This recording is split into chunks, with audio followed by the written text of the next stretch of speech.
কথাটা বলে আভাকে সরিয়ে উঠে পড়ল ওয়ালিদ। এক মুহূর্তও না দাঁড়িয়ে হনহন পায়ে ঘরের ভিতরে ঢুকে গেল। হতভম্ব হয়ে বেশ কিছুক্ষণ সেদিক পানে চেয়ে রইল আভা। শাওনের সাথে মোয়ের দূরত্বটা কমার বদলে দীর্ঘ হয়েছে আরো বেশি। আর তার সীমা ছাড়িয়েছে যেন কাল রাতে শাওনের ঘরে না আসায়। অনেকটা রাত হওয়ার পরেও শাওন যখন ফিরল না, মৌ তখন খুঁজতে বের হলো তাকে। মৌয়ের জানা ছিল শাওন বাড়িতেই আছে। বেশ কয়েকটা ঘর খুঁজে গিয়ে দেখলো ওয়ালিদ যে ঘরে ছিল সেই ঘরে ঘুমিয়ে আছে শাওন। মৌ অবশ্য আর ডাকেনি তাকে। ভীষণ বিধ্বস্ত দেখাচ্ছিল শাওনকে। তবে সকাল হলে কি ফিরে আসা যেত না? অবশ্যই যেত, কিন্তু শাওন আসেনি। কোথায় যেন পুনরায় বেরিয়ে গেল। ফিরল দুপুরের পর। মৌয়ের ভাবনার মাঝে শব্দ করে ওয়াশরুমের দরজা খুলে বের হলো শাওন। মৌকে দাঁড়িয়ে থাকতে দেখে তেমন কোনো প্রতিক্রিয়া দেখা গেল না তার ভেতরে। শাওনকে কথা বলতে না দেখে মৌ জানা সত্ত্বেও প্রশ্নটা করে বসলো। কালকে রাতে কোথায় ছিলেন আপনি? সদ্য গোসল করে বের হয়েছে শাওন। তোয়ালে দ্বারা মাথা মুছতে থাকা হাতটা থমকে গেল হঠাৎ তার। ধার ঘুরিয়ে তাকালো মৌয়ের পানে। শান্ত স্বরে বলল, ওয়ালিদের ঘরে ছিলাম। কেন বলো তো? কাট কাট গলায় বলল মৌ। আমার জিজ্ঞেস করাটা কি খুব ভুল, অস্বাভাবিক কিছু? একজন স্ত্রী সারা রাত ঘরে তার স্বামীর জন্য অপেক্ষা করে, কিন্তু তার স্বামী আসে না। সে জানতে চাইতে পারে না তার স্বামী তাকে ফেলে সারা রাত কোথায় ছিল। শাওন মাথা নাড়ালো, বলল, অবশ্যই আমি অন্য কারোর বাসায় ছিলাম না। এতটুকু ভরসা করতেই পারো। শাওনের খোঁচাপূর্ণ কথা বড্ড গায়ে লাগলো মৌয়ের। তার সাথে কি এখন ভালোভাবে কথাও বলা যাবে না? স্বাভাবিক একটার কথার পরিপ্রেক্ষিতে এমন উত্তর আগুনে ঘি ঢালার কাজ করলো। নিরেট গলায় মৌ বলল, যার বাসায় আপনি থাকতে আগ্রহী সেখানে বোধহয় কায়দা করতে পারেননি, তাই না? কথাটা কর্ণগোচর হতেই শাওনের স্বাভাবিক মুখশ্রীতে ভর করলো রক্তিম আভা। চোখ দুটো ভাষা বদলালো। চড়াও হলো গলার স্বর। বলল, মুখ সামলে কথা বলো মৌ। কথাটা তুমি কোন পর্যায়ে নিতে চাইছো বুঝতে পারছো? আর যার বলতে তুমি কাকে কাকে বোঝাতে চাচ্ছ? কেন, ভুল কিছু বলেছি? অন্তত নোংরা কিছু বলেছো। মৌ তার ছেলের হেসে বলল, বিয়ে একজনের ভালোবাসা অন্যজনের জন্য, এগুলো নোংরা নয়? আপনার কি মনে হয় আপনার আশেপাশে বাকি সবাই অন্ধ? এখনো আপনি আভাকে সেই নজরেই দেখেন যেমনটা আমাকে বিয়ে করার আগে দেখতেন? ভুল কিছু বলেছি আমি?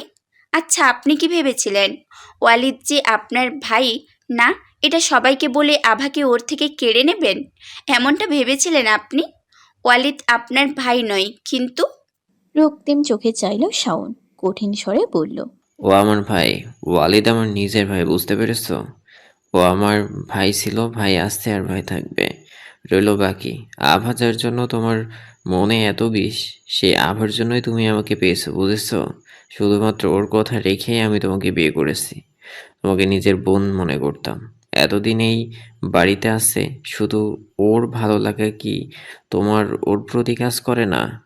এইসব করে তুমি নিজে বড় হচ্ছ না মো, বরং আমার চোখে নিজেকে আরো ছোট করছো। ওয়ালিদের এই বাড়ি থেকে বের হওয়া পিছনে একটা অবদান তোমারও ছিল। চোখ দুটো চিকচিক করে উঠল মৌয়ের। টলমল চোখে চেয়ে কম্পিত কণ্ঠে বলল, আচ্ছা, তার মানে বিয়েটাও আপনি আভার ইচ্ছেতেই করেছেন? তাহলে এক কাজ করুন, ডিভোর্স দিয়ে দিন আমাকে। সব দোষ আমার। আমি বরং আভার পায়ে ধরে ক্ষমা চেয়ে আসবো না হয়। সত্যি, তুলনা হয় না ওর। অনেক মহান ও। আচ্ছা, ওই মহান মেয়েটাও আপনাকে ভালোবাসতো, বলুন না? আপনাদের মধ্যে সম্পর্ক ছিল? ওর দয়া চাই না আমার। আমি বরং আভাকে গিয়ে বলবো ও যেন আপনার ভাইকে ছেড়ে আপনাকে বিয়ে করে। আমার জন্য আপনার জীবনটা নষ্ট হয়েছে, আমি ঠিক করব, সব সব ঠিক করে দেব। কথাটা বলে হাতের উল্টো পিঠে চোখ মুছল মৌ। প্রস্থানের জন্য এগোতেই হাত ধরে ফেলল শাওন। একটানে বুকে এনে ফেলল মৌকে। জড়িয়ে ধরল শক্ত করে। শাওনের সান্নিধ্য পেয়ে শব্দ করে কেঁদে ফেলল মৌ। ছটফট করে উঠল নিজেকে ছাড়ানোর জন্য। ছাড়ালো না শাওন, বরং আরো ঘনিষ্ঠ হলো। শান্ত স্বরে বলল, শান্ত হয়ে যাও, কোনো ডিভোর্স হবে না। আভা ওয়ালিদ। বেশ বেলা গড়ানোর পর টুকটাক কেনাকাটা করে ফিরল দুজন। হাঁড়ি পাতিল থেকে শুরু করে রান্নার জন্য খুঁটিনাটি সবকিছু কেনা হয়েছে। তার মধ্যে বিশেষ বলতে একটা ইন্ডাকশন চুলা, যেটা আভা না করাও সত্ত্বেও ওয়ালিদ জোর করে কিনেছে। তবে আভা খেয়াল করেছে ফেরার পর থেকে প্রয়োজনের তুলনায় ওয়ালিদ একটু বেশিই চুপ হয়ে গেছে। এই ছেলের নীরবতাই যেন আভাকে অস্থির করছে। সারাক্ষণ বকবক করে আভার মাথা খাওয়া যার কাজ সে কিনা থম মেরে বসে আছে। অবশ্য জীবন দিয়ে তো তার কম ঝড় গেল না। তবে আভার মনে হয় লোকটা একটু বেশি শক্ত। এত কিছুর পরেও কেমন মুহূর্তে নিজেকে সামলে নিয়ে তার সাথে তর্ক করতে লেগে পড়ে। বারান্দার এক প্রান্তে হাত পা ছড়িয়ে বসে আছে ওয়ালিদ। এমন সময় সাধারণত ফোনটা অত্যন্ত হাতে থাকে তার, যেটা এখন অবশ্য অবহেলায় পাশে পড়ে আছে। চোখ মুখের ভাব গম্ভীর, মনে হচ্ছে কোনো গভীর চিন্তায় নিমগ্ন সে। মার্কেটে যাওয়ার আগে অবশ্য ঠিকই ছিল, পুরো রাস্তা আভাকে জ্বালিয়েছে লোকটা। এখন কেমন নিরীহ মুখ করে বসে আছে। এক কাপ কফি নিয়ে ওয়ালিদের সামনে রাখতেই ধীর স্বস্তে চোখ তুলে চাইল সে। তারপর দৃষ্টি নিবদ্ধ করলো কফির কাপে, মৃদু হেসে বলল, কফি খেতে ইচ্ছে করছে না, একটা কাজ করো, চা নিয়ে এসো। মুহূর্তে বিস্ময়কর দৃষ্টিতে তাকালো আভা। সে কি ঠিক শুনছে? অবাক কণ্ঠে বলল, আপনি চা খাবেন? ওয়ালিদ মাথা নেড়ে বলল। খাবো কেন, তোমার কোনো সমস্যা আছে? আভা না বোধক মাথা নাড়ল। অদ্ভুত কথা, তার কেন কোনো সমস্যা থাকবে? কিন্তু জীবনে চা না খাওয়া মানুষটা কেন আচমকা চা খেতে যাবে, এটাই তো তার মাথায় ঢুকছে না। আভা বসলো ওয়ালিদের পাশে। তা দেখে কিঞ্চিত ভাঁজ পড়ল ওয়ালিদের। কফির কাপটা পুনরায় সামনে ধরে আভা বলল, আপাতত এটা করে ফেলেছি, এখন না হয় খেয়ে উদ্ধার করুন। ওয়ালিদ নিল কাপটা, মৃদু ঠোঁট ছোয়ালো তাতে। আভা শান্ত স্বরে বলল, কি হয়েছে আপনার? আচমকা কথাটা কর্ণগোচর হতেই কাশি উঠল ওয়ালিদের। বিস্ময়কর দৃষ্টিতে চাইল অবাক বনে যাওয়া আভার মুখে। মেয়েটা কৌতূহলী চোখে তার পানেই চেয়ে নিজেকে কিছুটা সামলে বলল, তুমি জিজ্ঞেস করছো? কেন আমি জিজ্ঞেস করতে পারি না? তা পারো, তবে এর মধ্যে কখনো জিজ্ঞেস করনি তো। হঠাৎ করে জিজ্ঞাসা করার কারণ কি ম্যাডাম? মুহূর্তে কোনো কথা খুঁজে পেল না আভা। খানিকটা কুকড়ে গেল নিজের মধ্যে। ওয়ালিদ সেদিক পানে এক পলক চেয়ে বলল, এত ভাবার মতো কিছু বললাম কি আমি? এত কি ভাবছো? আজকাল আমাকে নিয়েও ভাবছো? ব্যাপার কি বলো তো? ঘৃণার পরিমাণ কমে যাচ্ছে নাকি? আমি তো কমানোর নয়, বরং বাড়ানোর চেষ্টা করছি। আভা একটু গম্ভীর স্বরে বলল, আর সেটা কেন আচমকা এমন মনে হওয়ার কারণ? আমার চাওয়া না চাওয়ায় কি আসে যায় বলো? আমি চাইলে কি সব আমার ইচ্ছে মতো হবে? কখনোই না। তবে আপাতত একটা জিনিস ভীষণ করে চাইতে ইচ্ছে করছে জানো।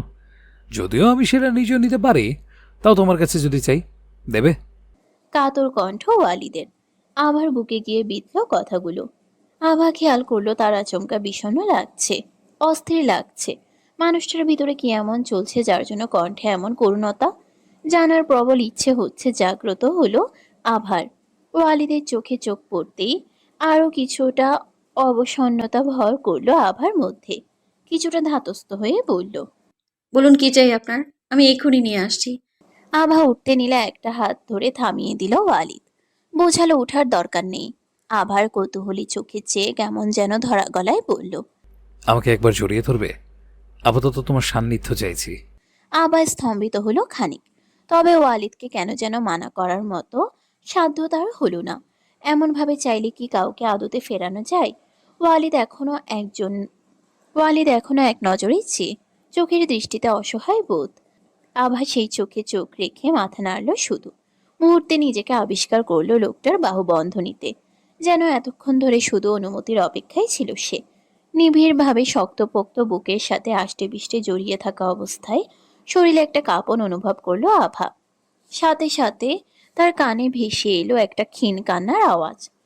তাতেই যেন সমস্ত শরীর অসাড় হয়ে আসলো ওর। বেশ খানিকটা সময় অতিবাহিত হলো ওভাবেই। কাঁধের কাজটাই তপ্ত অশ্রুতে ভিজেছে আভার।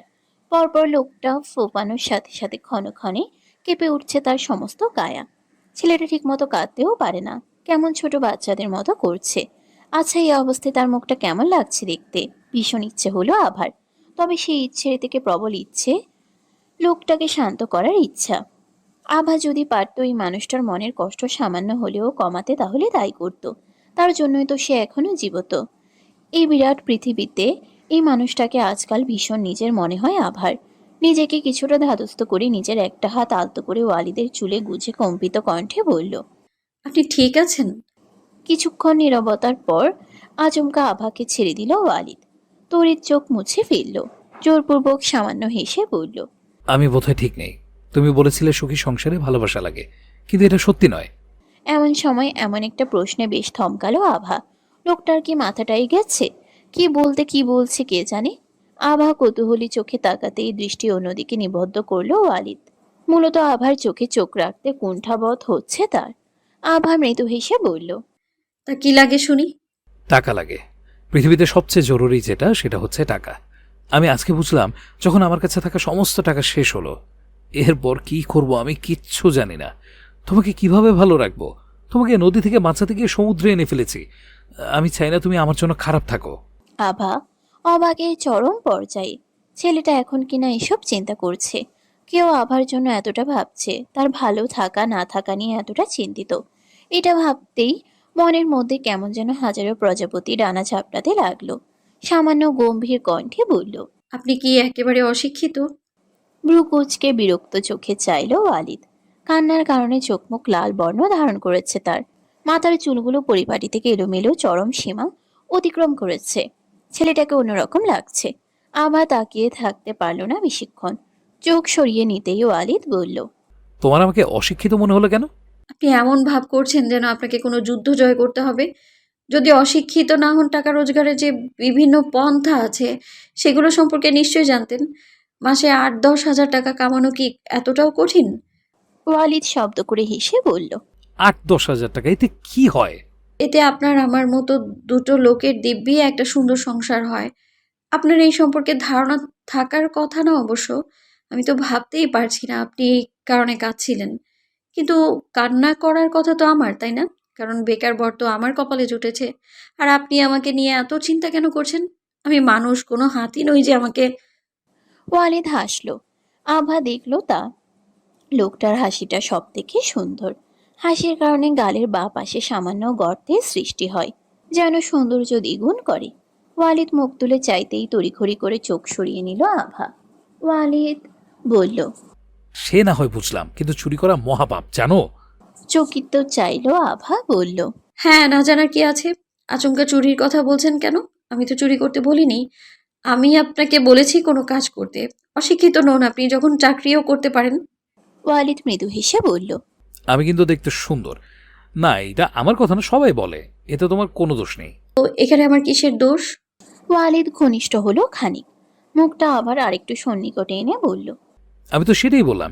এমনিতে মেয়েরা অকারণে আমাকে ঘুরে ঘুরে দেখে, আর তোমার কাছে তো লাইসেন্সও আছে। তাহলে চুরি করছো কেন সোনামণি? তুমি চাইলে এমনি আমাকে দেখতে পারো। ওয়ালিদের চোখে মুখে দুষ্টুমি। কে বলবে এই ছেলে একটু আগেও কান্নাকাটি করে অবস্থা খারাপ করছিল। আবার সামান্য ধাক্কা দিয়ে সরিয়ে বলল, আমি মোটেও আপনাকে দেখছিলাম না। কথাটা বলে ওয়ালিদের মুখভঙ্গি দেখে হেসে ফেলল আভা। সঙ্গে সঙ্গে শব্দ করে হাসলো ওয়ালিদ। আবাও হাসিটা আটকালো না। অনেকদিন পর মন খুলে হাসতে লাগলো। ওয়ালিদ মুগ্ধ চোখে চাইল হাস্যরত রমণীর পানে। আবাকে এর আগে এইভাবে হাসতে দেখেছিল কিনা তার অজানা। সুদীর্ঘ পল্লব বিশিষ্ট চোখ, সরু সোজা নাক, প্রাকৃতিক গোলাপি ওষ্ঠ, মসৃণ ত্বক, মাঝারি লম্বা হালকা কোকড়ানো চুল। নিবিড় চোখে সহধর্মিণীর সবকিছু পর্যবেক্ষণ করার পর ওয়ালিদের মনে হলো তার ভাই অথবা অরণ্যের কারোর অবশ্য তেমন কোনো দোষ নেই। সব দোষ সেই মেয়েটার। এত নিখুঁত সুন্দর তাকে হতে হবে কেন? অবশ্য আগে কখনো ওয়ালিদের কাছে এতটা সুন্দর লাগেনি কেন? নাকি ওয়ালিদ সেভাবে দেখেইনি? ওয়ালিদের মোহাচ্ছন্ন নেত্রে দৃষ্টি আটকা দিয়ে হাসি থেমে গেল আভার। সংকুচিত হয়ে কুঁকড়ে গেল নিজের মধ্যে। মুহূর্তে সেখান থেকে তড়িৎ গতিতে উঠে চলে গেল ঘরের ভিতরে। ওয়ালিদের হুঁশ ফিরল এবার। সবটা বুঝে পরক্ষণে ভুবন কাঁপানো হাসিতে ফেটে পড়ল সে। সূর্যি মামা ওকে দিয়েছে সবে। পাখিদের বুঝি ঘুম ভেঙেছে তারও আগে। সুরেলা গলায় করে চলেছে কিচিরমিচির। জানান দিচ্ছে তাদের উপস্থিতি। অথবা একে অপরের সাথে ভাব বিনিময় করছে বুঝি তাদের নিজস্ব ভাষায়। আবার ঘুম ভাঙে বরাবরই ভোর ভোর। আজকেও তার ব্যতিক্রম হলো না। তবে উঠতে নিতেই মাথায় প্রচণ্ড ব্যথা অনুভব করে পুনরায় একই জায়গায় ফিরতে বাধ্য হলো সে। খেয়াল করে দেখলো তার চুলের উপরে গভীর ঘুমে মগ্ন ওয়ালিদ। চোখ দুটো তার অর্ধ ঢাকা নিজের চুলে। আভা পড়ল মহা মুশকিলে। বেশ কয়েকবার টানাটানি করার পরেও ছোটাতে পারল না চুল। ঘুমের মধ্যে চোখ মুখ কুচকালো ওয়ালিদ। ভাবটা এমন যে ভীষণ বিরক্ত করছে কেউ তাকে। আভা তা দেখে দীর্ঘশ্বাস ফেলল। ঘুম থেকে জাগাতেও মন চাইছে না। মনে হলো ওয়ালিদের চোখের উপরে আসা চুলগুলো বোধহয় বিরক্তির কারণ তার। কম্পিত হাতটা বাড়িয়ে ওয়ালিদের কপালের চুলগুলো সরিয়ে দিল। হাতটা সরাতে নিতেই খপ করে ধরে ফেললো ওয়ালিদ। চমকালো আভা। বুকটা ধক করে উঠল ওর। মুহূর্তেই চট করে চোখ খুলো ওয়ালিদ। হাতে টান লাগতে আতকে উঠে ওয়ালিদের উপরেই ছিটকে পড়ল। ওঠার চেষ্টা করেও লাভ হলো না। এক হাত কোমরে জড়িয়েছে ওয়ালিদ, অন্য হাত দিয়ে আবার একটা হাত নিজের মাথায় রেখে ঘুম ছড়ানো কণ্ঠে বলল। এইবার ঠিক আছে। আভা অবাক চোখে চেয়ে ক্ষুব্ধ কণ্ঠে বলল। কি ঠিক আছে? সকাল সকাল কি শুরু করেছেন আপনি? করুণ চোখে চাইল আভা। ওয়ালিদের দৃষ্টি নির্লিপ্ত, পিটপিট করে চাইছে ঘুম ঘুম চোখে। আভা বলল। দেখুন, আমি ইচ্ছে করে করিনি। দোষটা আপনার। আপনি ঘুমানোর নাটক করছিলেন। তুমি টানাটানি করছিলে দেখে ঘুম ছুটে গিয়েছিল। তো আপনি আমার চুলের উপরে শুয়েছিলেন কেন? ওয়ালিদ একটু চুপ থেকে বলল। এইটুকুতে এমন করতে হবে? এখন যে পুরো তুমিটা আমার উপরে শুয়ে আছো, আমি কিছু বলেছি? যাও, শোধবোধ। হ্যাঁ, তো ছাড়ুন। আমার তো ভালো লাগছে, আমি কেন ছাড়তে যাব? তোমার ভালো না লাগলে তুমি ছেড়ে যাও। ওয়ালিদের স্বাভাবিকভাবে বলা কথাতে ঠোঁটের কোণ মৃদু প্রসারিত হলো আভার। মুহূর্তে মুখটা ঘুরিয়ে হাসিটা লুকানোর চেষ্টা করলো। ওয়ালিদ তা দেখে ঠোঁট টিপে হাসলো। কৌতূহলী চোখে চেয়ে বলল। তোমারও বোধহয় খুব একটা খারাপ লাগছে না। ছি, অসভ্য। ছাড়ুন, নয়তো খুব খারাপ হবে কিন্তু। কঠিন চোখে তাকালো আভা। ছটফট করে উঠল। ওয়ালিদ বিশেষ পাত্তা দিল না, বলল। এত সকালে উঠে কি করবে? আমাকে কলেজে যেতে হবে, পরের মাস থেকে পরীক্ষা। ওয়ালিদ দীর্ঘশ্বাস ফেলে ছেড়ে দিল আভাকে। পুনরায় বালিশে মুখ ডুবিয়ে পাড়ি জমালো ঘুমের দেশে। আর কোনো বাক্য বিনিময় করল না। আভা সেদিক পানে চেয়ে মৃদু হেসে উঠে পড়ল। বাইরে আসতেই একটা নির্মল প্রকৃতি বরাবরের মতো মুগ্ধ করলো আভাকে। বাড়ির সামনের জায়গা জুড়ে বিশাল আকৃতির বিভিন্ন প্রজাতির গাছ আছে। পুরো উঠোন জুড়ে তাই বিভিন্ন গাছার পাতা ছেয়ে আছে। প্রথমে উঠোনটা ভালো মতো ঝাঁটা দিয়ে পরিষ্কার করলো। তারপর ধীর পায়ে গিয়ে গেল বাড়ির পেছন দিকটায়। যেতেই নজরে পড়ল পাশাপাশি দুইটা কবর। হ্যাঁ, এখানেই শুয়ে আছে আবার বাবা মা। ছোট থেকে এই জায়গাটা সে চেনে। আফতাব সাহেব তার কথা রেখে ইট দ্বারা বাধাই করে দিয়েছিলেন কয়েক বছর আগে। তা এখনো অখ্যাত। আবার ভাবতে পারেনি এ বাড়িতে সে আবারও থাকতে পারবে। যখন যখন এখানে আসতো ওর খুব মন চাইতো কয়েকদিনের জন্য এ বাড়িতে থাকতে, মা বাবার সান্নিধ্যে থাকবে, কিন্তু সাহস হয়নি কখনো। বেশ কিছুক্ষণ সেখানে বসে নিজের মতো বকবক করলো আভা। তারপর সূর্য যখন পুরোপুরি তার আলোতে আলোকিত করে তাপদাহে জ্বালানো শুরু করলো ধরণীকে, তখন ফেরত আসলো, নাস্তা তৈরি করলো। ওয়ালিদ উঠেনি তখনও। ওয়ালিদকে আর ডাকলো না। নিজের মতো নাস্তা সেরে রেডি হয়ে বেরিয়ে গেল। অনিচ্ছা থাকা সত্ত্বেও তালুকদার বাড়িতে আসতে হলো ওয়ালিদের। ইমতিয়াজ ফোন করে এক প্রকার আদেশ করেছেন। লোকটার কণ্ঠ ভাঙা ভাঙা, তাও তেজ কমেনি। ওয়ালিদ বেশ বুঝেছে তার অভাব ভালোই পড়াচ্ছে লোকটাকে। ওয়ালিদের যে একেবারে আসার মন ছিল না এমনও নয়। হাজার হোক বাবার জায়গাটা তো ওই লোকটারই। অসুস্থতার কথা শুনে আসলেই চিন্তায় ছিল সেও। ইমতিয়াজের ঘরের দিকে যাওয়ার মুহূর্তে অরণ্যের সাথে দেখা হলো ওয়ালিদের। ওয়ালিদকে দেখে পূর্বের রাগটা বরাবরই তাজা হয় অরণ্যের। আজকে কেন যেন অদ্ভুত এক মনে শান্তি পাচ্ছে সে। মুখে তার ছেলের হাসি টেনে ব্যঙ্গ করে বলল। আরে চৌধুরী বাড়ির ছোট ছেলে শাহরিরা ওয়ালিদ চৌধুরী যে, তা তালুকদার বাড়িতে আপনার পদধূলি দিলেন কি মনে করে? ইচ্ছে না হলেও নিজেকে সংযত করলো ওয়ালিদ। উদ্দেশ্য বাড়ির অন্য কারোর সাথে না তো অযথা বাঘ বিতণ্ডায় জড়াবে, না তো কোনো ঝামেলায়। আর এর সাথে তো কথা বলার প্রশ্নই আসে না। অগত্যা উপেক্ষা করে যাওয়ার উদ্দেশ্যে পা বাড়াতেই অরণ্য সামনে এসে দাঁড়ালো। সামান্য হেসে বলল। কি ব্যাপার বলো তো, তোর আগের মতো তেজ দেখছি না, হুডান মারতে আসছিস না। দুদিন বউ দেখেছি বাঘ থেকে বিড়াল বানিয়ে দিয়েছে। অবশ্য বউটা কি মাল, দেখতে হবে না তোর?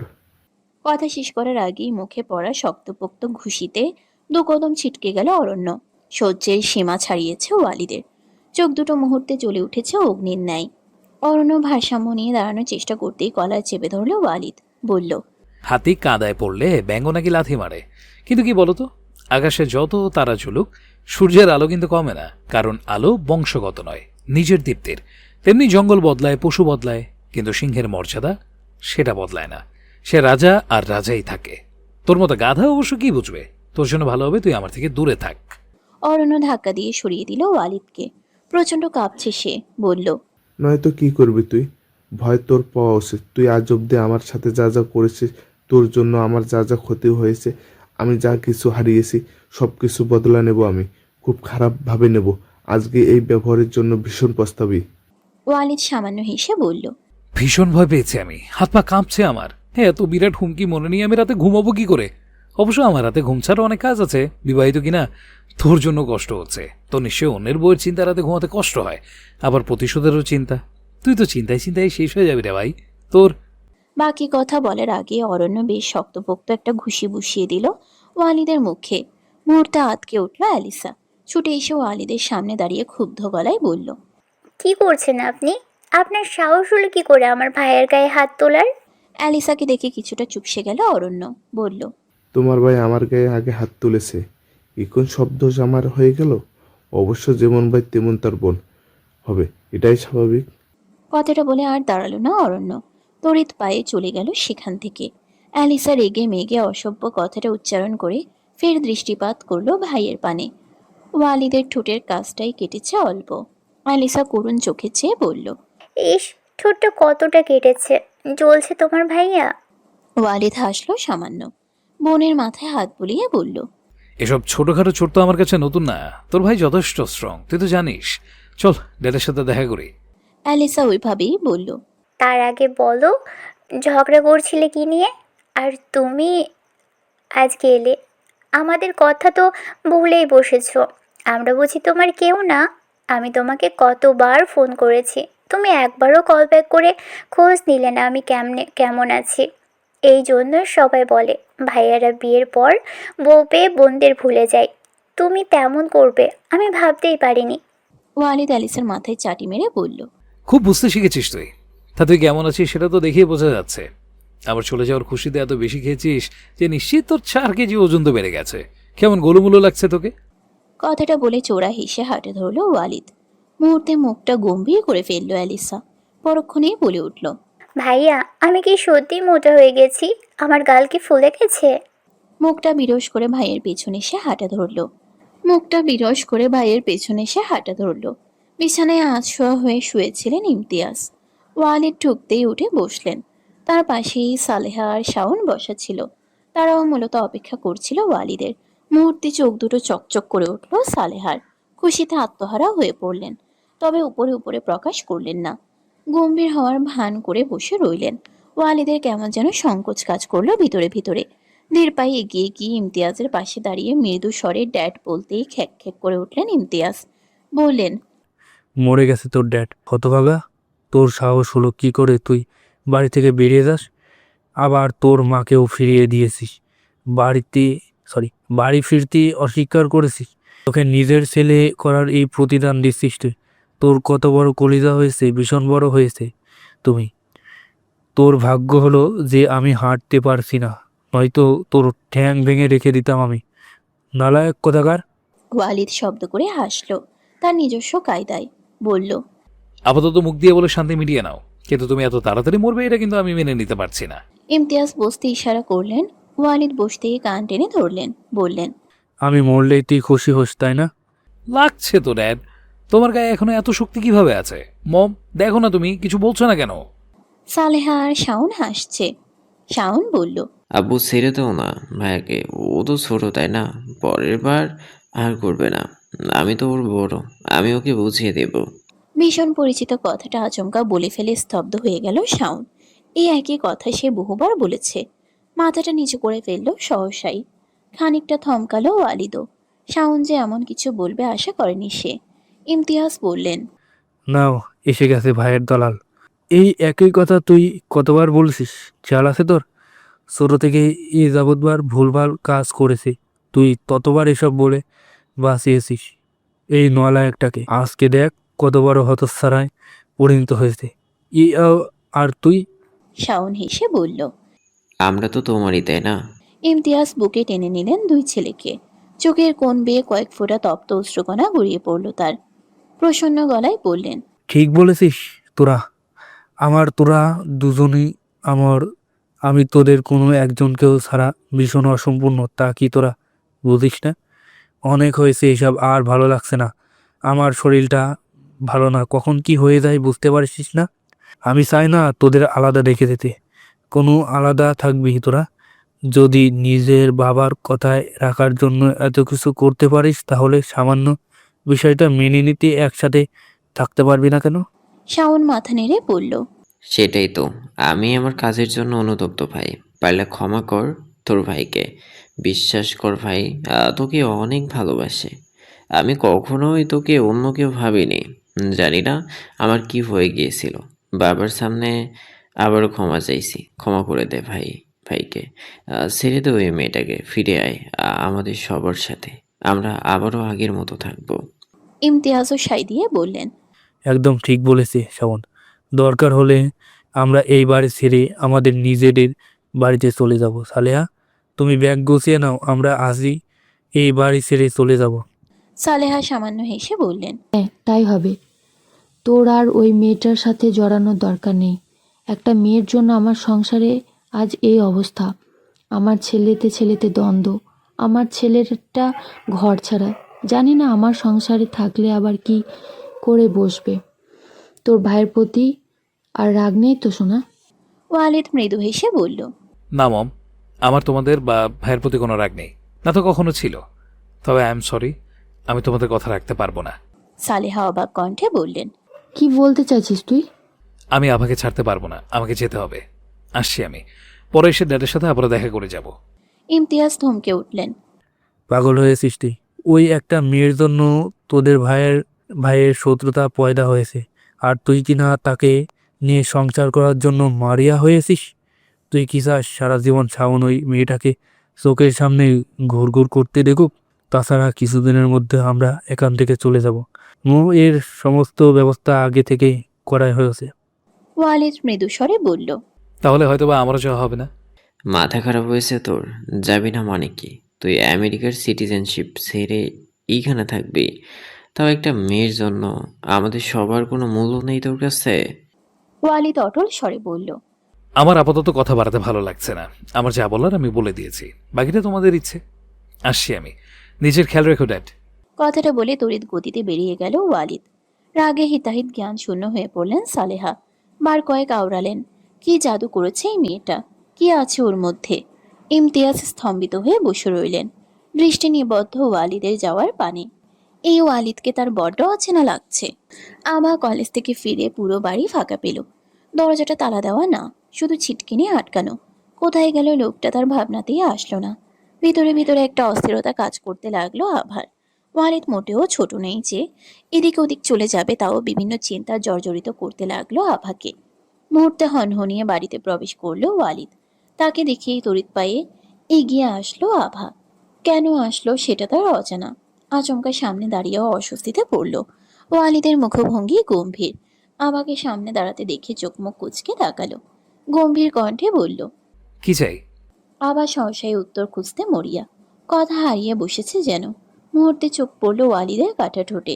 ঠোঁটের কাটা অংশের আশেপাশের জায়গাটাও কেমন লালচে হয়ে ফুলে আছে। ফর্সা ত্বকে জলজল করছে লালচে ভাব। আবার মাথায় দুশ্চিন্তারা ভর করলো। কৌতূহলী হয়ে জিজ্ঞেস করলো, কোথায় গিয়েছিলেন আপনি? ওয়ালিদ আভাকে পাশ কাটিয়ে বারান্দার দিকে এগোলো। বলল, বাড়িতে একা একা বোর হচ্ছিলাম, তাই হাওয়া খেতে গিয়েছিলাম। আভাও এগোলো তার সাথে। বলল, হাওয়ার বদলে যে মার খেয়েছেন সেটা বোঝাই যাচ্ছে। এবার বলুন এটা কিভাবে হলো? ওয়ালিদের মুহূর্তে মনে পড়ল ঠোঁটের কথা। বেমালুম ভুলে বসেছিল সে। মুখটা সামান্য আড়াল করার চেষ্টা করে বলল, তেমন কিছু না, মার খেতে যাব কেন? আমাকে মারবে কার এত বড় সাহস? আমার নিজের দাঁতে কামড় লেগে কেটে গেছে। আভা অবিশ্বাসের ভঙ্গিতে বলল, একদম বাজে কথা বলবেন না। আমাকে কি আপনার বাচ্চা মনে হয়? স্পষ্ট বোঝা যাচ্ছে কেউ কিল বা ঘুষি দিয়েছে, তার দাগ। মিথ্যে কেন বলছেন? ওয়ালিদ একটা লম্বা শ্বাস নিয়ে বলল, হ্যাঁ, ঠিক ধরেছ। তোমার প্রেমিক ভালোবেসে তো চুমু আমাকে দেবে না, তাই না? তাই ঘুষি খেয়ে এসেছি। এবার না হয় তুমি চুমু দিয়ে ঠিক করবে।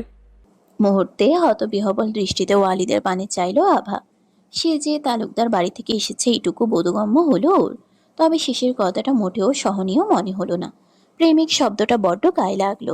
ভেতরে ভেতরে জমতে লাগলো ক্ষোভ। মুখটা গম্ভীর করে বলল, তা আপনাকে কে বলেছিল কষ্ট করে গিয়ে মার খেয়ে আসতে? আমি বলেছিলাম? ওয়ালিদ বিরক্ত নিয়ে বলল, বারবার মার খেয়ে এসেছি বলে কি বোঝাতে চাইছো? হ্যাঁ, আমি সবসময় মার খাই? আমিও মেরেছি, ঠিক আছে? ও তো আমি বোঝার আগে মেরে দিয়েছে দেখে। তার মানে মারপিট করে এসেছেন? হ্যাঁ, তো কি হয়েছে? গায়ে লাগছে তোমার? আভা বিরক্ত নিয়ে তাকালো। বলল, আশ্চর্য, আমার গায়ে লাগতে যাবে কেন? চুপচাপ বারান্দায় গিয়ে বসুন, আসছি আমি। কথাটা বলে ঘরের নিকট পা বাড়ালো আভা। ওয়ালিদ সেদিকে দৃষ্টিপাত করে কিছু বলতে নিয়েও চুপসে গেল। ধীর পায়ে বারান্দায় গিয়ে বসলো। আভা এসে পাশে বসলো কিছুক্ষণ বাদে, সাথে ফার্স্ট এড বক্স। ওয়ালিদ দেখেও না দেখার ভান করে বসে থাকলো। চোখ মুখ অত্যন্ত গম্ভীর তার। আভা প্রচণ্ড ক্রোধের মাঝেও নিজেকে সংযত রাখলো। নিজেই আরেকটু এগিয়ে গেল ওয়ালিদের নিকট। হাত দিয়ে এক পর্যায়ে জোর করে মুখটা নিজের দিকে ঘুরিয়ে ঔষধ লাগাতে শুরু করলো। ওয়ালিদ হতভম্ব নেত্রে পুরোটা সময় চেয়ে থাকলো। আবার সেসবে বিশেষ পাত্তা দিল না। গম্ভীর কণ্ঠে বলল, এত দেরি করে যেহেতু আসলেন, খেয়ে এসেছেন নিশ্চয়ই। তোমার কি মনে হয় আমি ওখানে খাওয়ার জন্য গিয়েছিলাম? ড্যাড কল করে অর্ডার করেছিল তাই গিয়েছিলাম। আমি না শান্ত ছিলাম, ঠিক আছে? মাঝখান থেকে ওই গাধাটা পায়ে পা দিয়ে ঝগড়া করতে চলে এলো দেখে, নয়তো আমি মোটেও চেয়েছে কারোর সাথে ঝগড়া করতে যাই না। আভা মৃদু মাথা নেড়ে বলল। তাহলে চলুন, খাবেন। কিন্তু আমার হাতে তো ব্যথা, তাই না? আভা ওয়ালিদের মিথ্যে বলাটা বেশ বুঝতে পারল, তবুও না বোঝার ভান করে বলল, তাহলে চামচ দিচ্ছি, আপনি তো এমনিতেও চামচ দিয়ে খেতে অভ্যস্ত, তাই না? নিজের হাতে দিতে কি সমস্যা? আপনার কি মনে হয় প্রতিদিন আমি আপনাকে নিজের হাতে তুলে খাওয়াবো? ওয়ালিদ মাথা নাড়ল, বলল, অবশ্যই, তোমাকে বিয়ে করার কিছু তো বেনিফিট পাওয়া উচিত। আর হ্যাঁ, আমি অন্তুকে বলেছি আমার জন্য যাতে একটা চাকরির ব্যবস্থা করে। আশা করি আর কোনো প্রবলেম হবে না। আভা কৌতূহলী কণ্ঠে বলল। অন্তু কে? আপনার ওই ফুফাতো ভাই? ওয়ালিদ মাথা নেড়ে বলল, কিন্তু তুমি কিভাবে বুঝলে? সেদিন চুপচাপ আপনার কুকর্মে সাথ যে দিচ্ছিল। কথাটা বলে চলে গেল আভা। ওয়ালিদ শব্দ করে হাসতে লাগলো। বেশ খানিকটা সময় পর খাবার নিয়ে এলো আভা। ওয়ালিদের মুখের গম্ভীর ভাবটা আর নেই। আভা নিজের হাতে খাওয়াতে লাগলো বিনা বাক্যে। ওয়ালিদ খাওয়ার মাঝে পলক্ষীনভাবে আভাকে দেখছে। বার কয়েক চোখে চোখ পড়তেই অস্বস্তি বোধ হলো আভার। এভাবে দেখার কি আছে সেটাই বুঝতে বেগ পেতে হচ্ছে তার। এদিকে সবটা বুঝেও যেন বুঝতে পারছে না ওয়ালিদ। সে তার কাজে নিমগ্ন। আভা অধৈর্য হয়ে হাতের প্লেটটা শব্দ করে নিচে রেখে দিতেই খানিকটা চমকে উঠল ওয়ালিদ। আভা রুগ্ন কণ্ঠে বলল। এভাবে কি দেখছেন? ওয়ালিদ বেশ কিছুক্ষণ ওইভাবে পরখ করে বলল, আজকাল ঝগড়া কম করে আমার কথা বেশি শুনছো? কি ব্যাপার বলো তো? আবার সেবা যত্ন করছো, আমার জন্য টেনশন করছো, একবার বলাতে নিজের হাতে খাওয়ায় দিচ্ছ। বিষয়টা ইন্টারেস্টিং। ওয়ালিদ মিটিমিটি হাসছে, আবার অস্থিরতা বাড়িয়ে এইভাবে মজা নিচ্ছে। আভা স্বাভাবিক ভঙ্গিতে বলল, আপনার মুন্ডু, একদম কথা ঘোরানোর চেষ্টা করবেন না। একই প্রশ্ন আমি আপনাকে করতে পারি। আপনি বা কেন নিজের বাড়ি থাকতে, একটা ভালো পরিবার থাকতে আমার সাথে এখানে পড়ে আছেন? আবার চাকরিও করবেন। এত কষ্টপূর্ণ জীবন বেছে নিচ্ছেন কেন? বিষয়টা আসলে ইন্টারেস্টিং। ওয়ালিদ এবার শব্দ করে হাসলো, বলল, সোনামণি দেখি চালাক হয়ে যাচ্ছে। তা এত কিছু বোঝো আর এই কেন কেন এরকম বোঝো না? এতটাও বোকা কিন্তু তোমাকে মনে হয় না। আসলে আমার মূল উদ্দেশ্য হচ্ছে শ্বশুরের মূল্যবান একটা সম্পত্তি আত্মসাৎ করা। আভা হাসলো, বলল, তাহলে আপনি বিরাট বড় ভুল করছেন, কারণ আপনার শ্বশুরের এই বাড়িটা ছাড়া আর বিশেষ কোনো সম্পত্তিই নেই। তুমি আছো তো। অবশ্য তোমাকে আমি অনেক আগে নিজের নামে লিখে ফেলেছি। এখন শুধু তোমার মনে আমার নামটা রেজিস্ট্রি করা বাকি। তবে মনে হচ্ছে অলরেডি তুমি সাইনও করে দিয়েছো, তাই না? মুহূর্তে মুখের হাসিটা মিলিয়ে গেল আভার। কথাগুলো সব হারিয়ে বসেছে। কি বলবে বুঝে উঠতে পারল না। আভাকে চুপ করে যেতে দেখে বেশ মজা পেল ওয়ালিদ। বলল, কি হলো, কথা বন্ধ হয়ে গেছে কেন? কোথায় যেন শুনেছিলাম নীরবতা সম্মতির লক্ষণ। তাহলে কি আমি হ্যাঁ ধরে নেব? নাজেহাল অবস্থা আভার। বার কয়েক চোখের পলক ফেলে নিজেকে সামলানোর চেষ্টা চালালো। ওয়ালিদ তার তীক্ষ্ণ দৃষ্টিতে পরখ করছে আভাকে। মনে মনে বেশ আনন্দ হচ্ছে তার। পেট ফেটে হাসি হাসছে। তাও অনেক কষ্টে নিজেকে সংযত করলো। হঠাৎ মাথায় আরো একটা দুষ্টু বুদ্ধি উদয় হতেই আচমকা আভার মুখের দিকে ঝুঁকলো খানিক। চমকে উঠে অবাক নেত্রে চাইল আভা। ওয়ালিদের চোখে চোখ পড়তেই বুকের ভিতর তীব্র কাঁপন অনুভব করলো। ওয়ালিদের দৃষ্টি সম্মোহনী, নিবদ্ধ আভার তিত্তির করে কাঁপতে থাকা ওষ্ঠযুগলে। দূরত্ব ইতোমধ্যে অনেকটা ঘুচিয়ে ফেলেছে ছেলেটা। কিঞ্চিত নিকটে এলেই ওষ্ঠের মিলন নিশ্চিত। আবার চট করে একটা হাত রাখলো ওয়ালিদের মুখে। অতঃপর তড়িৎ গতিতে ভ্যানিশ হলো সেখান থেকে। মুহূর্তে তার ঠোঁটের কোণ প্রসারিত হলো। ইমতিয়াজের শরীরটা ফের খারাপ হয়েছে। এই মুহূর্তে ওনাকে বাড়িতে রাখা রিস্কি। উন্নত চিকিৎসার দরকার তার। আর এই ক্ষেত্রে একমাত্র ভালো সিদ্ধান্ত হচ্ছে আমেরিকা ফেরত যাওয়া। তবে সালেহা ওয়ালিদ ছাড়া ফিরবেন না। আর না তো ইমতিয়াজ নিজে ফিরতে চান। এই নিয়ে বাক বিতণ্ডা চলছে। মুখ ভার করে স্বামীর পাশেই বসে আছেন সালেহা। মনে মনে কি ভাবছেন সেটা ইমতিয়াজ খুব ভালোই জানেন। মুখ দিয়ে বিরক্তিসূচক শব্দ করে বললেন, আচ্ছা, তোমার মাথা কি একেবারে খারাপ হয়ে গেছে? তোমাকে আর ওয়ালিদকে ছেড়ে আমি বাকিদের নিয়ে ফেরত যাব? ওকে কি তুমি একাই ভালোবাসো? আর ওই হয়েছে এক গাধা, তোমার ছেলে চাকরি খুঁজে বেড়াচ্ছে, সেটা কি তুমি জানো? বিস্ফোরিত নয়নে তাকালো সালেহা। নিজের কানকে যেন বিশ্বাস করতে পারছেন না। তার অমন আরাম প্রিয় ছেলেটা কিনা চাকরি খুঁজছে। এত বছর আমেরিকা থাকা সত্ত্বেও যার মধ্যে সেখানকার রীতির প্রভাব পড়েনি, সে কিনা এদেশে চাকরি করবে। অবিশ্বাসের স্বরে বললেন। তুমি কি বললে? ওয়ালিদ চাকরি খুঁজছে? সামান্য হেসে ইমতিয়াজ বললেন, এটাই তো। অন্ত আছে না ওকে নাকি বলেছে চাকরি খুঁজে দিতে? একবার বলো, ভাবতে পারছো ওই নলায়কটা এসব করছে? আচ্ছা সালিয়া, তুমি কি এখনো পুরো বিষয়টা বুঝতে পারছো না? সালেহা হতভম্ব নেত্রে চেয়ে বললেন, কোন বিষয়? তোমার ছেলে ভালোবাসে ওই মেয়েটাকে, প্রচণ্ড রকমের ভালোবাসি ফেলেছে, ঠিক যেমনটা কয়েক বছর আগে আমি তোমাকে বেসেছিলাম। নয়তো শুধু বউ বলে এত পাগলামি করতো না। ও আমাদের ছেলে নয়, এই জন্য ঘর ছাড়েনি, ছেড়েছে ওই মেয়েটার জন্য। আমিও প্রথমে তোমার মতো ভেবেছিলাম ওয়ালিদ বোধহয় ওই মেয়েটাকে এমনি নিজের দায়িত্ব আর মেয়েটার প্রতি করুণা থেকে এসব করতে। তাই আমি চাইছিলাম না ওই মেয়েটা আমাদের সংসারে আসুক, আর ওর জন্য আমার ছেলেদের মধ্যে দ্বন্দ্বের সৃষ্টি হোক। কিন্তু আমি ভুলছিলাম একটা কথা, তুমি মাথায় ঢুকিয়ে নাও, যদি ছেলেকে চাও তাহলে ওই মেয়েটাকেও তোমায় মেনে নিতে হবে। সালেহা প্রতিবাদ করে বললেন, মাথা খারাপ হয়েছে? ওই মেয়েটাকে মেনে নিতে বলছো?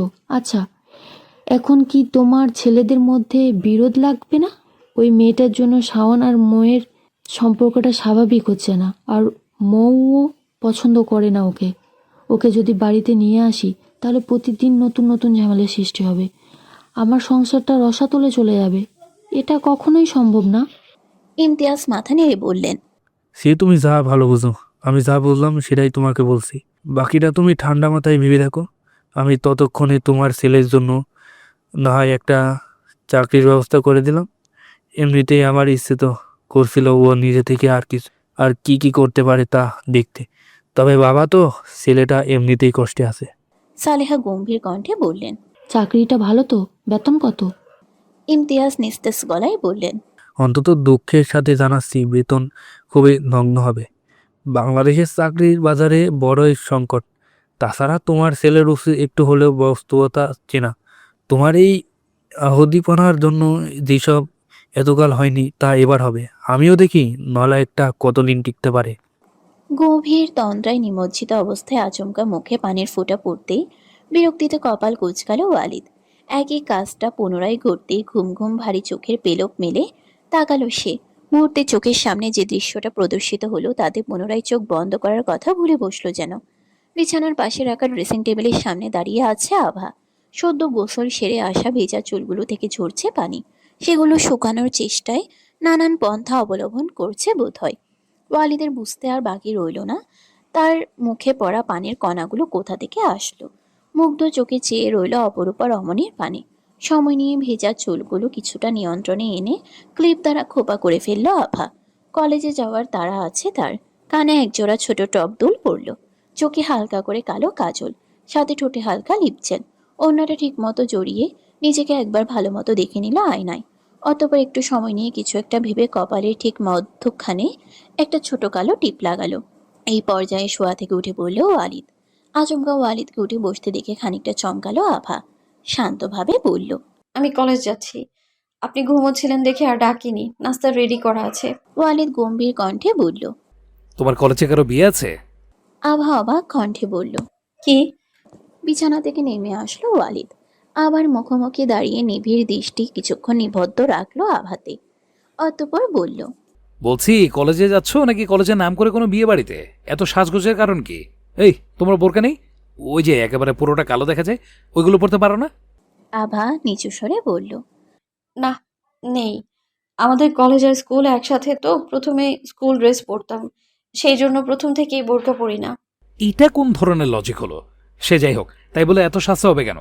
স্কুল ড্রেসের মতো কোনো নিয়ম ছিল নাকি যে সেজে যাওয়া লাগবে?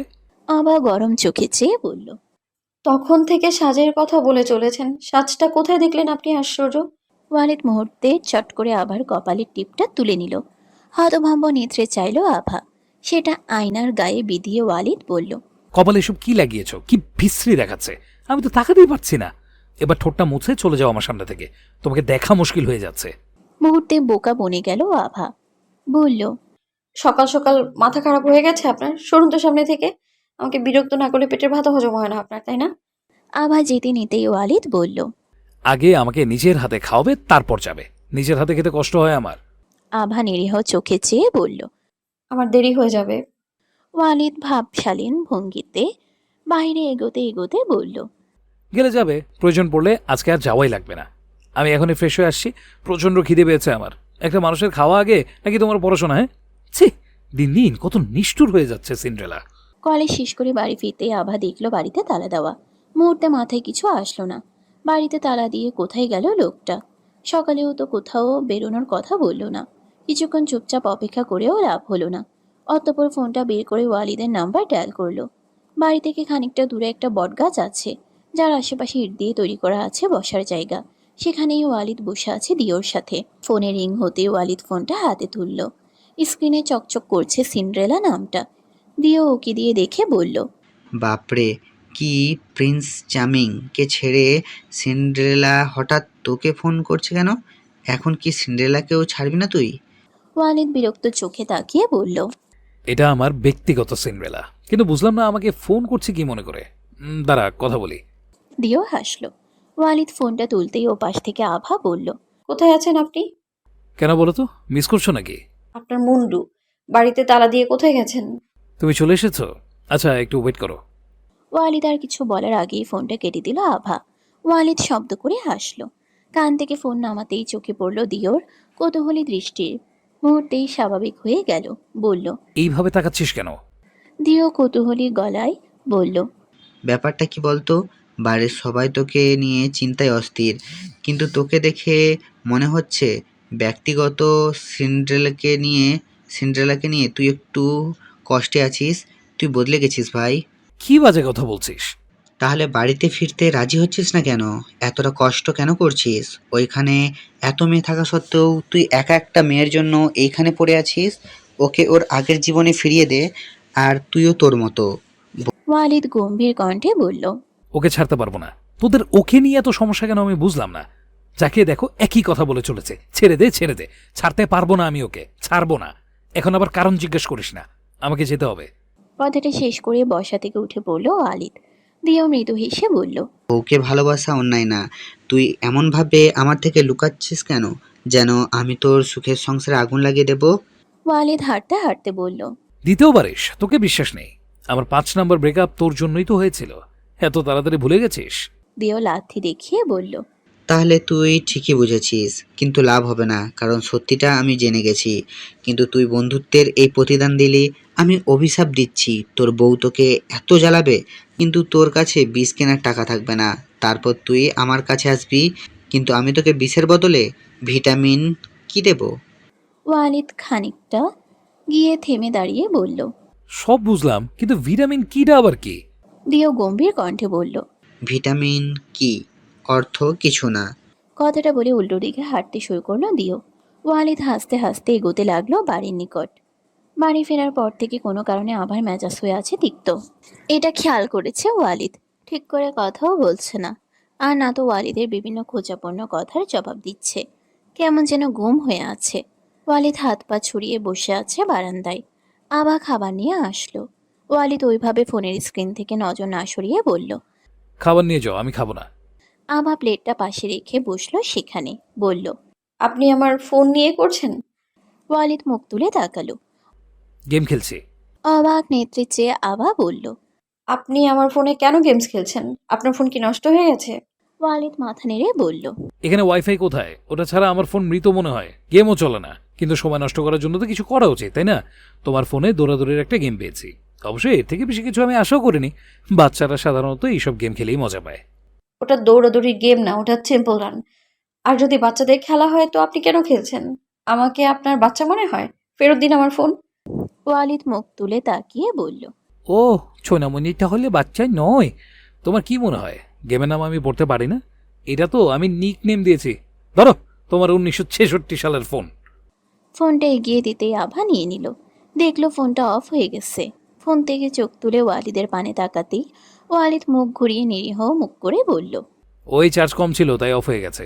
ফুল চার্জ করে আমাকে আবার দিয়ে যেও, ঠিক আছে? আভা না চাইতেও হেসে ফেলল, বলল, খাবেন না কেন? খিদে নেই। খিদে নেই নাকি খেতে অসুবিধা হচ্ছে? দেখুন, আপনি মিথ্যে যদিও অনেক ভালো বলেন, কিন্তু আফসোস আমার সাথে এসব চলবে না। আপনাকে একটা কথা বলি। ওয়ালিদ হতভম্ব নেত্রে চাইল। মেয়েটা তাকে চিনতে শুরু করেছে, এটা ঠিক না। বলল, বলো। আভা তীক্ষ্ণ দৃষ্টিতে পরখ করলো ওয়ালিদকে, বলল, আপনি এসব খাবারে অভ্যস্ত নন জানি আমি। ওই বাড়িতে দেখেছি আপনাকে। সত্যি বলতে আপনি আমার জন্য যা কিছু করেছেন তা যথেষ্ট। আমি চাই না আপনি আমার জন্য আরো কষ্ট করুন। আপনি বরং আপনার পরিবারের কাছে ফেরত যান। আর যদি তাদের কাছে না যেতে চান, তাও অন্তত যেখান থেকে এসেছিলেন সেখানেই ফেরত যান। এই দেশের কোনো কাজ হোক বা চাকরি আপনার জন্য খুব কষ্টকর হবে। বসা থেকে আচমকাই উঠে পড়ল ওয়ালিদ। আভা খেয়াল করলো ওয়ালিদের চোখে মুখে পরিবর্তন। বুঝলো না রেগে যাওয়ার মতো কি বলল সে। আভাকে আর কিছু না বলার সুযোগ দিয়ে খাবার প্লেটটা তুলে নিল, অতঃপর খাওয়া শুরু করলো। হতভম্ব হয়ে তাকিয়ে রইল আভা। কোনো কিছুই বোধগম্য হলো না ওর। ওয়ালিদ দাঁড়িয়ে দাঁড়িয়ে পুরো খাবার শেষ করলো নিমিষেই। তারপর একবার তীক্ষ্ণ দৃষ্টিতে দেখে আভার দিকে চেয়ে প্লেটটা রেখে তড়িৎ পায়ে বেরিয়ে গেল বাড়ি থেকে। স্থির নেত্রে কিছুক্ষণ সেদিক পানে চেয়ে রইল আভা। একটা দীর্ঘশ্বাস ফেলে পুরো বিষয়টা বোঝার চেষ্টা চালালো। দুপুর গড়িয়ে বিকেল হলো আভার অপেক্ষায়, তবে ওয়ালিদ ফিরল না। আভা বারংবার বোঝার চেষ্টা করেছে ওয়ালিদের এতটা রেগে যাওয়ার কারণ, তবে কিছুই তার বোধগম্য হলো না। দেখতে দেখতে বেলা গড়িয়ে সন্ধ্যা হলো। মাগরিবের আজান ভেসে আসতেই কেমন অস্বস্তি হতে শুরু করলো আভার। পুরো বাড়ি নিস্তব্ধ। সন্ধ্যা হওয়ার সাথে সাথে ধরণীতে গ্রাস করছে কালো অন্ধকার। আশপাশ থেকে ভেসে আসছে অসংখ্য নাম না জানা প্রাণীর কলরব। আবার গা ছমছম করতে লাগলো। নিজেকে বারংবার শান্ত করার চেষ্টা করেও পারছে না। নিজের উপরে বেশ বিরক্ত হলো এতে। তার তো ভয় পাওয়া উচিত না, তাহলে আচমকা এত ভয় করছে কেন? কিসের ভয়? মুহূর্তের জন্য মনে হলো ওয়ালিদ কি সত্যি ফিরে গেছে। কথাটা মস্তিষ্কে নাড়া দিতেই তীব্র যন্ত্রণাদায়ক সব অনুভূতি গ্রাস করতে লাগলো তাকে। বারান্দা থেকে উঁকি দিয়ে তাকালো একবার আকাশের দিকে। সেখানে চকচক করছে বৃত্তাকৃতির চাঁদ। আবার সেদিক পানে চাইতেই দৃষ্টি ঘোলাটে হয়ে উঠল তার। মুহূর্তে ঠোঁটে একটা ক্ষীণ হাসি ফুটিয়ে মুছল চোখ। কী সব অদ্ভুত জিনিস ঘটছে তার সাথে। নিজেকে খুব করে তিরস্কার করলো। বোঝালো ওয়ালিদের তো যাওয়ার ছিল। সারা জীবন থরি না কেউ তার মতো একটা মেয়ের জন্য এত কষ্ট করবে। আভা মোটেও কষ্ট পাচ্ছে না। মুহূর্তে কেউ একজন বাড়িতে ঢুকলো। আভা চমকে উঠে দ্রুত চোখ মুছে স্বাভাবিক করলো নিজেকে। তবে আয়নাকে দেখে মুহূর্তে ভিতরের আশার আলোটা বোধহয় নিভল। আয়নায় এগিয়ে এলেন হাসি মুখে। হাতে একটা মাঝারি সাইজের বাটি তার। বললেন, তুই এখানে একা বসে আছিস যে? নানা ভাই কোথায়? প্রশ্ন শুনে থমকালো আভা। কি বলবে তৎক্ষণাৎ বুঝে উঠতে পারল না। ওয়ালিদ কোথায় সে সম্পর্কে সে নিজেও অনাজ্ঞাত। জোরপূর্বক হেসে বলল, বাইরে আছে, চলে আসবে। আপনি বসুন না। আয়না বসলেন, বললেন, আমি চিনার হাঁসের মাংস আর চিতই পিঠা করছিলাম। আমরা বুড়ো বুড়ি ছাড়া তো আর কেউ নেই যে যারে দিতাম। ভাবলাম তোরা যখন আছিস তোদের দিয়ে যাই। কিন্তু এত রাত হলো, তোকে একা বাড়িতে আছিস কেন? আমার ওইখানে গিয়ে বসলে পারতিস। দিনকাল ভালো না, গ্রামে গাঁজা জুয়ারির অভাব নেই। আভা মৃদু হেসে মাথা নাড়ল। আমি আসলে অতটা ভাবিনি। আর উনি সাধারণত দেরি করেন না, এখনই চলে আসবেন। আমি থাকতাম তোর সাথে, কিন্তু বাড়িতে চুলার ধারে সব রাখা আসছি। দেরি করলে তোর নানা আবার রাগ করবে। তুই বরং আমার সাথে চল। আভা সামান্য হেসে বলল, আপনি চিন্তা করবেন না, আমার সমস্যা হবে না। আসলে আমার কয়েকদিন পর পরীক্ষা আছে, আমি পড়তে বসবো। আয়না আর কিছু বললেন না। সাবধানে থাকতে বলে চলে গেলেন। আভা ওইভাবেই বারান্দায় বসে রইল। কাটলো আরো বেশ কিছুক্ষণ। রাত গভীর হলো। ওয়ালিদ ফিরল না। আবার বার কয়েক মনে হলো ফোন করে খোঁজ নেবে। কোথাও একটা সংকোচ বোধ থেকে ফোনটা আর করা হলো না। তবে সময় যত গড়ালো ততটাই ভয় কুঁকড়ে গেল আভার সমস্ত কায়া। অদ্ভুতভাবে বারান্দা থেকে ঘরে যাওয়ার মতো সাহস হলো না। মনে হলো তার আশেপাশে কেউ আছে, কেউ দেখছে তাকে। এতদিনের পরিচিত প্রাণীর কলরব তার কাছে ভয়ঙ্কর মনে হলো। ক্রমশ হাত পা অবশ হতে শুরু করলো। এর মধ্যেই কেউ একজন ঢুকলো বাড়িতে। কেঁপে উঠল আভা। ছায়ামূর্তিটা এগিয়ে এসে দৃশ্যমান হতেই কোথাও যেন একটা স্বস্তি, একটা ভালো লাগা অনুভূতি ঝড় তুলল তার মনে। মুহূর্তে বসা থেকে উঠে পড়ল। তড়িৎ পায়ে এগিয়ে গিয়ে ছিটকে পড়ল ওয়ালিদের বুকে। চলিত গতি রোধ হলো ওয়ালিদের। শরীরের ঝাঁকুনিতে দু কদম পিছিয়ে গেল। আভা ডুকরে কেঁদে ফেলল। কম্পিত কণ্ঠে বলল, কোথায় ছিলেন আপনি? এত দেরি কেন করলেন? আপনি কি জানেন না আমি একা আছি? স্তম্ভিত হয়ে মূর্তি বনে দাঁড়িয়ে রইল ওয়ালিদ। কিছু বলল না। ওয়ালিদকে চুপ থাকতে দেখে ওকে ছেড়ে মুখ তুলে চাইল আভা। সম্মুখীন হলো ওয়ালিদের গভীর দৃষ্টির। চোকাচুকি হতেই চোখ নামিয়ে নিল আভা। মুহূর্তেই একটা বিকট ঘ্রাণ নাসার অন্ধ্রে প্রবেশ করতেই চোখ মুখ কুঁচকে বলল সে। আপনি কি খেয়েছেন? কথাটা বলে কৌতূহলী চোখে চাইল আভা। ওয়ালিদ বিব্রত হলো বোধ হয়। আগামীকাল সকালের ফ্লাইটে ফিরে যাচ্ছে দিও, তাই ওর জোড়াজুড়িতে ড্রিঙ্ক করেছিল ওয়ালিদ। তাছাড়া মাথা মেজাজ দুটোই উগ্র থাকায় নিজেকে আর আটকাতেও ইচ্ছে করেনি। তবে এভাবে ধরা পড়ে যাবে বুঝতে পারেনিও। আভার দিকে তাকিয়ে কোনো কথা না বলে সোজা ঘরের ভিতরে চলে গেল। আভা অবাক হয়ে ওয়ালিদের যাওয়ার পানে চাইল। অতঃপর নিজেও গেল পেছনে। ঘরে ঢুকেই দেখল ওয়ালিদ আলমারিতে কিছু রাখছে। কাজ শেষ করে ঘুরে তাকাতেই আভাকে সামনে পেল।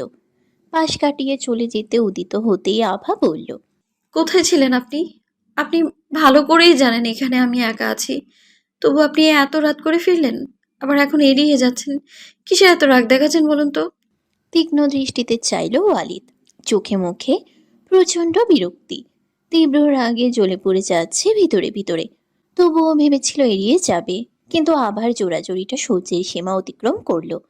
এক হাত বাড়িয়ে খপ করে ধরলো আবার বাহু। টান মেরে খানিকটা এগিয়ে আনলো তার নিকট। শক্তপোক্ত সেই ছোঁয়ায় ব্যথা অনুভূত হতেই চোখ মুখ কুঁচকে তাকালো আভা। ওয়ালিদ কড়া গলায় বলল, কিসের এক বুঝতে পারছো না, তাই না? অবশ্য তুমি আমাকে বুঝছোটা কবে? হ্যাঁ, আমি জানতাম তুমি একা আছো। তো তুমি আমার জন্য অপেক্ষা করছিলে নাকি? কিন্তু কেন? আমাকে তো তুমি চলে যেতে বললে, তাহলে অপেক্ষা করছিলে কেন? নাকি ফিরে এসেছি দেখে বিরক্ত লাগছে তোমার? টলমল নেত্রে চাইলো আভা। হ্যাঁ, হয়তো করেছিলাম অপেক্ষা, তবে চলে যাচ্ছেন বলে গেলে অবশ্যই অপেক্ষা করতাম না। সরি। শব্দ করে হাসলো ওয়ালিদ। তার ছেলের হাসি। বলল, তোমার কাছে কি আমার ফোন নাম্বার ছিল না? আমি কতটা বোকা, তাই না আভা? আমি বোকার মতো ফোন হাতে বসেছিলাম, হয়তো তুমি ফোন করে আমাকে ফিরতে বলবে, নয়তো অ্যাটলিস্ট খোঁজ নেবে আমি কোথায় আছি। কিন্তু না, তুমি সেটা করনি। কেন করনি? কারণ তুমি মনে মনে খুশি হয়েছিলে। তোমার জীবনের সবচেয়ে বড় সমস্যা দূর হয়েছিল। খুশি হওয়ারই কথা। আচ্ছা, একটা সত্যি কথা বলো তো, আমি কি এতটাই জঘন্য, এতটাই নিকৃষ্ট যে আমাকে ভালোবাসা যায় না? শেষের কথাটায় গলা কাঁপলো ওয়ালিদের। চুপ করে গেল। আভা চোখ সরিয়ে বলল। আভাকে এক প্রকারে ধাক্কা দিয়ে নিজের থেকে আলাদা করলো। আমি কখন আপনাকে এসব বলেছি? কিসব বাজে কথা বলছেন? মুহূর্তে রক্তিম চোখে চাইল ওয়ালিদ। আলমারির গায়ে জোরে সরে একটা লাথি বসাতেই কেঁপে উঠল আভা। ওয়ালিদ বলল, বাজে কথা, তাই না? আর তুমি কি বলেছিলে তখন? ওইগুলো বাজে কথা ছিল না? সত্যি বলতে তুমি আমাকে কখনো বোঝোইনি, নয়তো ওই কথাগুলো বলতে না। আমি ভালোবাসি তোমাকে, এটার কতভাবে বোঝাবো তোমাকে? এতটা অবুঝ তুমি? একটা ছেলে তোমার জন্য সব ছেড়ে দিচ্ছে, আর তুমি তাকে... সত্যি কথা হচ্ছে, তুমি আমাকে মেনে নিতেই পারোনি, আর না তো পারবে। ভালোবাসতে কাউকে? ওই অরণ্যকে নাকি ভাইকে? ভাই তোমাকে কতটা ভালোবাসে দেখেছি আমি। ভাইয়ের ভালোবাসাটা কি আসলেই একপাক্ষিক ছিল, নাকি তোমাদের কোনো সম্পর্ক ছিল? তোমার মনেও ভাইয়ের জন্য ফিলিংস ছিল, তাই না? ঠিক আছে, ফাইন, চলে যাব আমি এখান থেকে, মুক্তি দেব তোমাকে। কিন্তু তার আগে আমার জন্য তোমার জীবনে যা যা ক্ষতি হয়েছে তা পুষিয়ে দেব। অবাক নেত্রে চেয়ে আভা বলল, মাথা খারাপ হয়েছে আপনার? কি ভুলভাল কথা বলছেন? দেখুন, আপনাকে দেখে আমার ঠিক লাগছে না। কেন মাতাল মনে হচ্ছে আমাকে? এইটুকুতে আমার কিচ্ছু হয় না, ঠিক আছে? আমি যা বলছি একদম মন থেকে বলছি, বুঝে শুনে বলছি। আর এমনিতেও তোমার সাথে আমি এখনো কোনো কথা বলছি না। যা বলার আমি তো বলে দিয়েছি। আর হ্যাঁ, আজকের পর দূরে থাকবে আমার থেকে, অনেকটা দূরে। যতটা দূরে থাকলে তোমার ঘ্রাণও আমাকে আবেশিত করবে না। কথাটা বলে টলমল পায়ে বিছানায় গিয়ে শুয়ে পড়ল ওয়ালিদ। মুহূর্তে বন্ধ করে ফেলল চোখ দুটো। মূর্তির ন্যায় কিছুক্ষণ চুপচাপ দাঁড়িয়ে রইল আভা। অতঃপর এগিয়ে গেল বিছানায়। ততক্ষণে ওয়ালিদ তলিয়েছে তন্দ্রায়। আভা ওর পায়ে জুতা জোড়া খুলে দিল সাবধানে। সেগুলোকে নির্দিষ্ট জায়গায় রেখে পুনরায় ফেরত এলো বিছানায়। আলো নিভিয়ে শুয়ে পড়ল ওয়ালিদের পাশে। তবে ঘুম ধরা দিল না চোখে। বরং আঁখি জোড়া ভিজল অশ্রুতে। আজকে ওয়ালিদের কাছে কৈফিয়ত দিতে ইচ্ছে হচ্ছে খুব। চিৎকার করে বলতে ইচ্ছে করছে, আপনি ভুল ভাবছেন। আপনার অবিশ্বাস এত ভীষণ কষ্ট কেন দিচ্ছে? আপনি বিরক্ত করুন, জোর জবরদস্তি করুন, কিন্তু অবিশ্বাসের চোখে তাকাবেন না। আমার যে বিশ্বাসী ভালোবাসার মানুষের বড্ড অভাব। প্রথমবারের মতো নিজে থেকে ওয়ালিদের বুকে আলতো করে মাথা ঠেকালো আভা। ঘুমের মাঝে নড়ে চড়ে উঠতেই নিজের উপর কোনো কিছুর ভর অনুভব করলো ওয়ালিদ। চোখ দুটো টেনে হিঁচড়ে খুলতেই নিজের বুকের উপর মাথা রেখে গভীর নিদ্রায় তলিয়ে থাকা আভার মুখটা চোখে পড়ল। প্রচণ্ড বিস্ময়ে হতভম্ব হলো ওয়ালিদ। এক হাতে চোখ ডোলে পুনরায় তাকাতেই সেটাই দৃষ্টিগোচর হলো যেটা আগে দেখেছিল। কিন্তু মেয়েটা নিজে থেকে এসেছে এটা যেন কিছুতেই বিশ্বাস করতে পারল না। আর না তো সত্যিটা মনে করতে পারল। অতঃপর আভাকে ঠেলে সরিয়ে তাড়াহুড়ো করে উঠে বসলো। ঘুমটা ছুটে গেল আভার। শোয়া থেকে উঠে বসতেই চোখ পড়ল ওয়ালিদের অপ্রস্তুত মুখে, সাথে নিজেও কিছুটা ঘাবড়ালো। ওয়ালিদ ভ্রুকুচকে তাকিয়ে বলল, তোমার কি মাথা খারাপ হয়েছে? আমার থেকে দূরে থাকার বদলে সোজা আমার বুকে চলে এসেছো।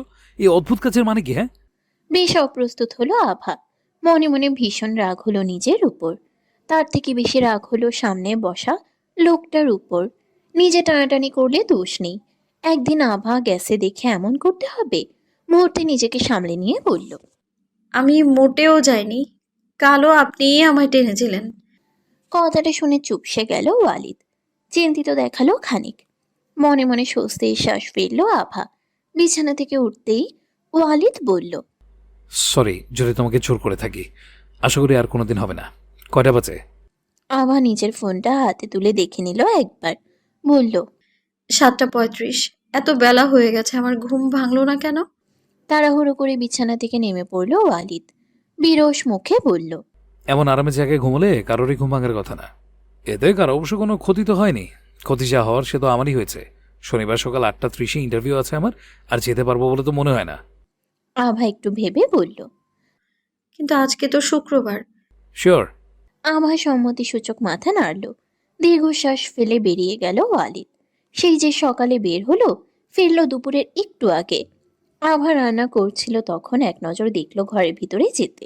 রান্না শেষ করে ঘরে গিয়ে আর পেল না। ওয়ালিদকে আভা পেল পুকুর ঘাটে। আভা এগিয়ে যেতেই দেখল ওয়ালিদের মুখভাব অত্যন্ত গম্ভীর। আভাকে দেখেও দেখল না। মেজাজ খারাপ হলো আভার।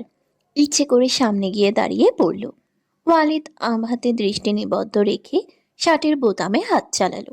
একটা বোতাম খুলতেই চোখ বন্ধ করে ফেলল আভা।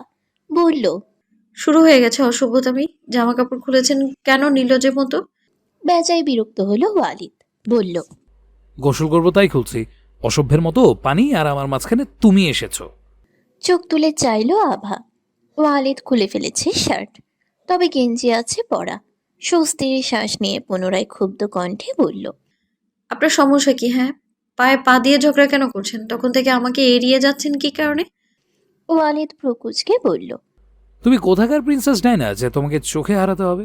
বেশ করেছি এড়িয়ে গেছি। এই, তুমি দূরে থাকবে তো আমার থেকে। খবরদার কাছে আসবে না। ছোঁয়ার চেষ্টা তো একদম করবে না। ওয়ালিদের কথায় প্রচণ্ড রাগ হলেও নিজেকে সামলে নিল আভা। প্রতি উত্তর না করে চুপচাপ সিঁড়িতে গিয়ে বসে পড়ল। বিরক্ত চোখে চাইল ওয়ালিদ। আভা গুরুত্ব দিল না, ওইভাবে বসে রইল। একটা দীর্ঘশ্বাস ফেলে ওয়ালিদ নেমে পড়ল পানিতে। কোমর সম পানিতে দাঁড়িয়ে বলল, একটা ছেলে গোসল করছে আর কেউ দেখার জন্য বসে আছে, এটা কেমন সভ্যতামি? চাইলে নেমে পড়ো, খামোকা বসে থেকে কি লাভ? আভা মুখ তুলে চেয়ে বলল, আমি মোটেও আপনাকে দেখার জন্য বসে নেই। আমি ওই যে পুকুরে দেখছেন শাপলা শাপলা ফুল, ওইগুলো তুলবো বলে বসে আছি। কিন্তু পারছি না, কিভাবে তুলবো বুঝতে পারছি না।